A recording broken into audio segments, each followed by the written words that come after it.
திமுக எடுத்து வைத்திருக்கக்கூடிய மிக முக்கியமான தேர்தல் ஆயுதம் என்பது திராவிடியன் மாடல் கவர்னன்ஸ்.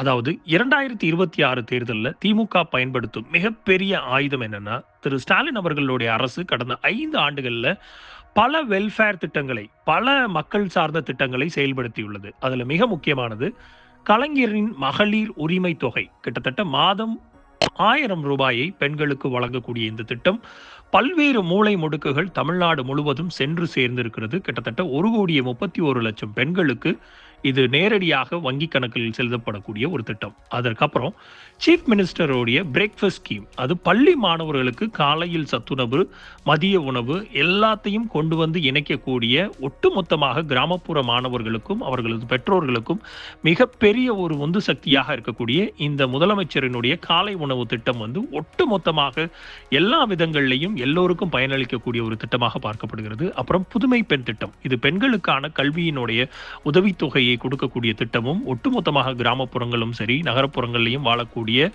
ரொம்ப அத்தியாவசியமாக தேவைப்படக்கூடிய ஒரு உதவித்தொகையாக இது இருக்கிறது. அப்புறம் ஒட்டுமொத்தமாக மகளிர்களுக்கான கொடுக்கப்படக்கூடிய அந்த ஃப்ரீ பஸ் டிராவல், அதை வந்து ஒரு உரிமையாக பெண்களுக்கான மகளிருக்கான ஒரு உரிமையாக மகளிர் பேருந்தை கொடுத்து இந்த அரசாங்கம் ஒட்டுமொத்தமாக பெண்களினுடைய ஒரு உந்து சக்தியாக இருக்குது அப்படின்னா மாற்று கருத்து இருக்க முடியாது. அப்புறம் நான் முதல்வன் திட்டம், மாணவர்களுக்கான திறன் மேம்பாட்டு கொடுக்கக்கூடிய இந்த உதவித்தொகைகளும் ஒட்டுமொத்தமாக மாணவர்கள் மத்தியிலையும் பெற்றோர்கள் மத்தியிலும் மிகப்பெரிய ஒரு உந்து சக்தியை உருவாக்கி உள்ளது அப்படின்னா மாற்று கருத்தே இல்லை.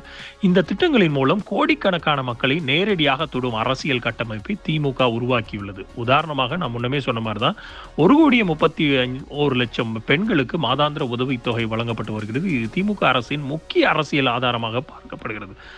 கடந்த நாடாளுமன்ற தேர்தலையும் சரி, இந்த சட்டமன்ற தேர்தலையும் இவர்கள் முன்வைக்கக்கூடியது, அடுத்தடுத்த ஆட்சி காலத்துகள் நாங்கள் வரும்போது இது இன்னும் உயர்த்தி கொடுக்கப்படும் அப்படிங்கிறது. கடந்த ஒரு மாதத்திற்கு முன்னாடி ரூ. 5,000 போட்டதுக்கு அப்புறமும் அடுத்த ஆட்சி அதிகாரத்தில் நாங்கள் வரும்போது ரூ. 1,000 மாதம் என்பது ரூ. 2,000 உயர்த்தப்படும் அப்படிங்கிற அந்த ஒரு உறுதிமொழியையும் திரு ஸ்டாலின் அவர்கள் கொடுத்திருக்கிறார். இந்த ரீல்ஸினுடைய முழு வீடியோ த லீடர்ஸ் தமிழ் யூடியூப் சேனலில் கண்டுகளியுங்கள்.